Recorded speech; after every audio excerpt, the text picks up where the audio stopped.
கிட்னிங்கிற ஒரு விஷயம் பெரிய பெரிய விஷயம் பாதுகாக்க வேண்டியது ரொம்ப அவசியம். உடம்புல இருக்கக்கூடிய தாது சத்துக்கள், ஃபைபர் கண்டென்ட் இதுமாதிரி நிறையா இருக்கும். அதேமாதிரி உடம்புக்கு முக்கியமான தேவையானது என்னென்னு கேட்டிங்கன்னா ப்ரோட்டீன் லீக்கேஜ், அதாவது புரதம் வெளியேறுதல் அப்படின்னு சொல்லுவாங்க. இந்த புரதம் வெளியேறது முக்கியம் கிடையாது, இது அதிகமாக வெளியேறுச்சுன்னா ப்ராப்ளம்.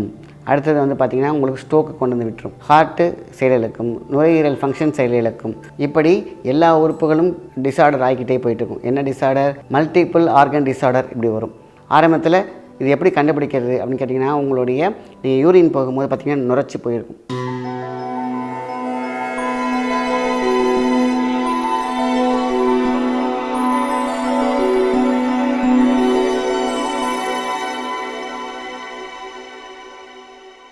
வணக்கம், உங்கள் மாயன் செந்தில்குமார். இன்றைய பதிவு மிகவும் முக்கியமானது, மருத்துவ பகுதியும் கூட, ரொம்ப அவசியமானது கூட. இன்றைக்கி வந்து ஒரு வீட்டுக்கு மிகப்பெரிய ஒரு முக்கியமான பாதை கேட்டிங்கன்னா கழிவு பாதை. இந்த கழிவு பாதை சரியாக கழுவிட்டு போகலை அப்படின்னா வீடு நாற்றம் அடிக்க ஆரம்பித்து விடும். அதே மாதிரி தான் மனிதனுக்கும் கிட்னிங்கிற ஒரு விஷயம் பெரிய பெரிய விஷயம் பாதுகாக்க வேண்டியது ரொம்ப அவசியம். ஏன் இதை நான் வந்து தெளிவாக அப்படி சொல்லிட்டு வரேன்னு கேட்டிங்கன்னா, இன்றைக்கி நிறையா பேருக்கு இந்த பிரச்சனைக்கு உள்ளது காரணம் சரியான உணவு கிடையாது, சரியாக தண்ணி குடிக்கிறது கிடையாது, ஹீட்லேயே இருந்து போடக்கூடிய உடை. ஸோ எதை வேணாலும் தூங்கலாம், எப்படி வேணாலும் தூங்கலாம், நேரம் கெட்டு தூங்கலாம்னு நினைக்கும் பொழுதெல்லாம் எல்லா உறுப்புகளும் டேமேஜ் ஆகிற மாதிரி கிட்னியும் அதன் உறுப்புகளை செயலிழக்க தொடங்கி விடுகிறது. அப்படி இருக்கும்போது நிறையா உடம்புல இருக்கக்கூடிய தாது சத்துக்கள், ஃபைபர் கண்டென்ட் இதுமாதிரி நிறையா இருக்கும். அதேமாதிரி உடம்புக்கு முக்கியமான தேவையானது என்னென்னு கேட்டிங்கன்னா ப்ரோட்டீன். இன்றைக்கி நம்ம ப்ரோட்டீன் லீக்கேஜ், அதாவது புரதம் வெளியேறுதல் அப்படின்னு சொல்லுவாங்க. இந்த புரதம் வெளியேறது முக்கியம் கிடையாது, இது அதிகமாக வெளியேறுச்சுன்னா ப்ராப்ளம். அடுத்தது வந்து பார்த்திங்கன்னா உங்களுக்கு ஸ்ட்ரோக்கு கொண்டு வந்து விட்டுரும். ஏன் அப்படி ஸ்ட்ரோக் ஆகுது? புரதம் வெளியேறதுனால என்ன, ஸ்ட்ரோக்குக்கும் என்ன சம்மந்தம்? உடம்புல இருக்கக்கூடிய தேவையான அளவான கொழுப்பு வெளியே ஆரம்பிச்சு, நல்ல கொழுப்பும் சேர்ந்து போகும், கெட்ட கொழுப்பும் சேர்ந்து போகும். மூளை என்ற மிகப்பெரிய கொழுப்பு மாதிரி இருக்குது பார்த்திங்கன்னா, அதுக்கும் ஒரு கொழுப்பு தேவை. அது சேர்ந்து வலிக்கும் பொழுது அங்கே துடிக்கப்பட்டு ஸ்ட்ரோக் வர ஆரம்பிக்கும். மூளைக்கு தேவையான ஒரு கொழுப்பு அதுவும் சேர்ந்து லீக் ஆகும் பொழுது என்னாகும்? ஸ்ட்ரோக் வரும், கை கால் விழுந்து போகும். அதேமாரி லிவர், ஃபேட்டி லிவர் வரும். அதுக்கப்புறம் பார்த்திங்கன்னா அதுவும் செயலிழக்கும், ஹார்ட்டு செயலிழக்கும், நுரையீரல் ஃபங்க்ஷன் செயலிழக்கும். இப்படி எல்லா உறுப்புகளும் டிஸார்டர் ஆகிக்கிட்டே போயிட்டுருக்கும். என்ன டிஸார்டர்? மல்டிபிள் ஆர்கன் டிஸார்டர் இப்படி வரும். ஆரம்பத்தில் இது எப்படி கண்டுபிடிக்கிறது அப்படின்னு கேட்டிங்கன்னா, உங்களுடைய நீங்கள் யூரின் போகும்போது பார்த்திங்கன்னா நுரைச்சி போயிருக்கும். நீங்கள் வந்து யூரின் போகிற அந்த ஃப்ளஷில் பார்த்திங்கனாக்கா எப்பொழுதுமே பார்த்திங்கன்னா ரெண்டு தெளிவாக புரிஞ்சுக்கணும். நீங்கள் யூரின் போகும்போது நுரை வரும், ஆனால் அப்படியே கலைஞ்சிரும். ஆனால் ப்ரோட்டீன் லீக்கேஜ் நீங்கள் வந்து யூரின் போகும்போது நீங்கள் வந்து ஒரு சோப்பு நுரையை போட்டிங்கன்னா எவ்வளோ அளவுக்கு நுரைச்சி நிற்குமோ அப்படியே நிற்கும்.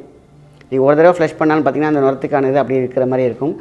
மற்றபடி நார்மலாக நம்ம யூரின் போகும்போது பார்த்திங்கன்னா அந்த நுரை வரும், பார்த்திங்கன்னா அப்படியே கலைஞ்சிரும், கடன் கலைஞ்சிரும், கொஞ்சம் நேரத்தில் சுத்தமாக இருக்கும். ஆனால் இது அப்படியே நின்றுட்டுருக்கும், நுரைச்சி அப்படியே நின்றுட்டுருக்கும். ஸோ இதுதான் வந்து இதுக்கும் ப்ரோட்டீன் லீக்கேஜ்க்கான டிஃப்ரென்ஸ். ஸோ அப்படி ஒரு அறிக்கை கட்டினா நீங்கள் பயப்பட தேவையில்லை. நீங்கள் போய் லேபுக்கு போய்ட்டு கன்ஃபார்ம் பண்ணிக்கோங்க, ரீகன்ஃபார்ம் பண்ணணும். ரீகன்ஃபார்ம் பண்ண பிறகு உங்களுக்கு இப்படி தான் பிரச்சனைன்னு கேட்டிங்கன்னா அலர்ட் ஆகிடுங்க. அலர்ட் நேச்சுரல் பற்றி தான் ரொம்ப ரொம்ப முக்கியம். நேச்சுரலாகவே நம்ம கிட்னியை அழகாக ரீஃப்ரெஷ் பண்ணிட்டு போயிட்டு இருக்கலாம், புரதம் லீக்கேஜை கட் பண்ணிக்கலாம். இதுதான் ரொம்ப முக்கியம். அசால்ட்டாக விட்டிங்கன்னா 100% உங்களுடைய புரதம் லீக்கேஜ் ஆகி எல்லா உறுப்புகளும் சுருங்க ஆரம்பிக்கும். அதேமாதிரி தான் மூளை சுருக்கம் ஏற்பட்டுச்சுன்னா ஸ்ட்ரோக் வர ஆரம்பிச்சிடும், ஃபிட்ஸ் வர ஆரம்பிச்சிடும். அழகாக நீங்கள் என்ன பண்ணிங்கன்னா அடுத்த நாள்லேருந்து உடல் சூட்டை கம்மி பண்ணுறதுக்கு நல்லா கொதிக்கிற தண்ணியில் ஒரு டீஸ்பூன் நன்னாரி பவுடரை போடுங்க, அப்படியே மூடி வச்சுருங்க. கொஞ்ச நேரத்தில் ஆறி அதுவே கணிஞ்சிருக்கும். ஃபில்டர் பண்ணி அந்த தண்ணியை மட்டும் காலை குடிக்கும் போது உடல் சூடு தண்ணியும் அதேமாதிரி கிட்னியை ரீஃப்ரெஷ் பண்ண ஆரம்பிச்சிடும். புரத லீக்கேஜுக்கான காரணத்தை அடைச்சி சரி பண்ணிடும். இதுவே வந்து ரொம்ப ரொம்ப சூப்பர் மெடிசன்.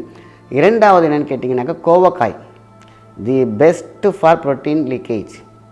இன்றைக்கி வந்து நேச்சுரல் பதிலாக கோவக்காய் கண்டிப்பாக உங்களோட ப்ரோட்டீன் லீக்கேஜை நிறுத்தும். காலையில் ஏந்திரிச்சவொடனே ஒரு 5 கோவக்காய் எடுத்துக்கோங்க, சின்னதாக கட் பண்ணிக்கோங்க, அப்படியே மென்று சாப்பிட்ருங்க பச்சையாகவே. இதுதான் ரொம்ப தி பெஸ்ட். தொடர்ந்து ஒரு 10 நாள் 15 நாள் சாப்பிட்டு வந்து பாருங்கள், உங்களுக்கு அந்த புரத லீக்கேஜ் கம்மியாகிறத கண்கூடாக பார்க்கலாம். கோவக்காய் மட்டுமே நிரந்தர தீர்வை கொடுக்கும் ப்ரோட்டீன் லீக்கேஜ். நல்லா கேட்டுக்கோங்க. நிறையா பேருக்கு எங்கெங்கேயோ போய் நீங்கள் வந்து டைம் வேஸ்ட் பண்ணாதீங்க.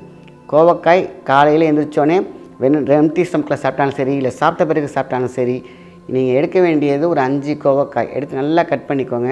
அதேமாதிரி ஈவினிங் டைமில் எடுக்கலாம். இது ஒன்றும் தப்பு கிடையாது, சைட் எஃபெக்ட் கிடையாது. இது மிகப்பெரிய கிட்னியை சுத்தம் பண்ணும், அதேமாரி ரீஃப்ரெஷ் பண்ணி கொடுக்கும். கிட்னியில் இருக்கக்கூடிய கிரியாட்டின், யூரியன் இது எல்லாத்தையும் பேலன்ஸ் பண்ணி கொடுக்கும். அதேமாரி கிரியாட்டின் யூரியா கண்ட்ரோல் பண்ணி கொடுக்கும், ப்ரோட்டீன் லீக்கேஜை கண்ட்ரோல் பண்ணி கொடுக்கும். அதிமூத்திரம்னு சொல்லுவாங்க, அதாவது அவங்களுக்கு யூரின் போகிறதே தெரியாது, டக்குன்னு அதுவாகவே வந்து ஆரம்பிச்சிடும். இந்த சுருக்கம் யூரின் பேக்கோடைய அந்த மேலே உள்ள பை வந்து லூஸ் ஆகிடுச்சுன்னா அந்த மாதிரி வரும், அதை டைட் பண்ணி கொடுக்கும். கோவக்காய்க்கு அப்படி ஒரு சக்தி உண்டு. நீங்கள் நன்னாரி பவுடர் காலையில் எடுக்கலாம். அதோடு நீங்கள் இந்த கோவக்காயும் எடுக்க ஆரம்பிச்சிட்டிங்கன்னா தி பெஸ்ட்டு கண்ட்ரோல் அப்படின்னு கேட்டுக்கலாம். அதேமாதிரி ஈவினிங் டைமில் ஆவாரம்பூ கஷாயம், இது எல்லாத்தையுமே கண்ட்ரோல் பண்ணும். ஆவாரம்பூ காஞ்ச நாட்டு மருந்துகளில் கிடைக்கிது. எடுத்துகிட்டு வந்து ஒரு கைப்பிடி உள்ளே போட்டு 2 டம்ளர் 1 டம்ளரை சுண்ட வைங்க. நல்லா கொதித்த பிறகு அப்படியே குடிச்சிடுங்க. அதாவது ஃபில்டர் பண்ணி கஷாயம் மாதிரி குடிச்சிட்டு வாங்க. இப்படி ஈவினிங் டைமில் குடிக்கும் பொழுது கிட்னியை ரீஃப்ரெஷ் பண்ணி கொடுத்துருக்கும், சுகரை பேலன்ஸ் பண்ணி கொடுக்கும். ஒருவேளை உங்களுக்கு சுகர் கிடைக்கலன்னா ரத்தத்தில் இருக்கக்கூடிய படிஞ்சிருக்கக்கூடிய அனைத்து வகையான துர்நாற்றங்களையும் வெளியேற்றி விட்டுரும், துர்பொருட்களையும் வெளியேற்றிவிடும். கிட்னியை பலப்படுத்தக்கூடிய ஒரு மிகப்பெரிய விஷயந்தான். நம்பர் 1 காயின்னு கேட்டிங்கன்னா இதுக்கு கோவக்காய் தான். இந்த கோவக்காய் காலையில் ஈவினிங், அட்லீஸ்ட் காலையில் உங்களால் 5 நாளாக சாப்பிட முடியலன்னு கேட்டிங்கன்னா காலையில் 3 ஈவினிங் 3 சாப்பிடுங்க, ஒன்றும் பிரச்சனை இல்லையே. கோவக்காய் எடுக்க எடுக்க புரோட்டீன் லீக்கேஜுக்கு மிகப்பெரிய ஒரு மருந்து. நேச்சுரோபதியில் இறைவனால் கொடுக்கப்பட்ட ஒரு அதிசய பொருள்னால் கோவக்காய் தான். ஸோ இவ்வளோ ஈஸியாக கிடைக்கக்கூடியதை விட்டுட்டு நம்ம ஏன் கவலைப்படணும், கஷ்டப்படணும்? அதனால் புரோட்டீன் லீக்கேஜ் புரதம் ரொம்ப ரொம்ப முக்கியம். அது உடம்புக்கு ரொம்ப அதிகமானாலும் தப்பு, அதிகமாக வெளியேறினாலும் தப்பு. அதனால தான் இதை அழகாக பேலன்ஸ் பண்ணி உங்களுடைய உடல் ஆரோக்கியத்தையும் உடல் பொருட்களையும், அதாவது உடலில் உள்ள தசைநாறுகள் பலமில்லாமல் இருப்பது தான் இவ்வளோ பிரச்சனையுமே. அதனால் எல்லாத்தையும் பலப்படுத்தக்கூடிய ஒரு சக்தி கோவக்காய்க்கு உண்டு. அது இந்த பிரச்சனைக்கு எக்ஸ்பெஷலாக எடுத்துக்கிட்டிங்கன்னா உங்களுக்கு அற்புதமான ஒரு ரிசல்ட் கிடைக்கும். பயப்படாதீங்க. கிட்னியை நம்ம பாதுகாக்கக்கூடிய சக்தி இந்த நன்னாரி பவுடருக்கும். கோவக்காய் எடுத்துக்கோங்க. மிகப்பெரிய ஒரு ரிசல்ட்டு நீங்கள் 10-15 நாளே நம்ம பார்க்கலாம். இது ரெகுலராக அப்படி எடுத்துகிட்டு வந்தீங்கன்னாக்கா இந்த பிரச்சனையிலேருந்து முற்றிலுமாக விடுபட்டு நீங்கள் முழு ஆரோக்கியத்தை பெறுவீங்க. அதில் மாற்றமும் கிடையாது. நல்ல விஷயத்தை மற்றவங்க ஷேர் பண்ணுங்கள். நன்றி, வணக்கம்.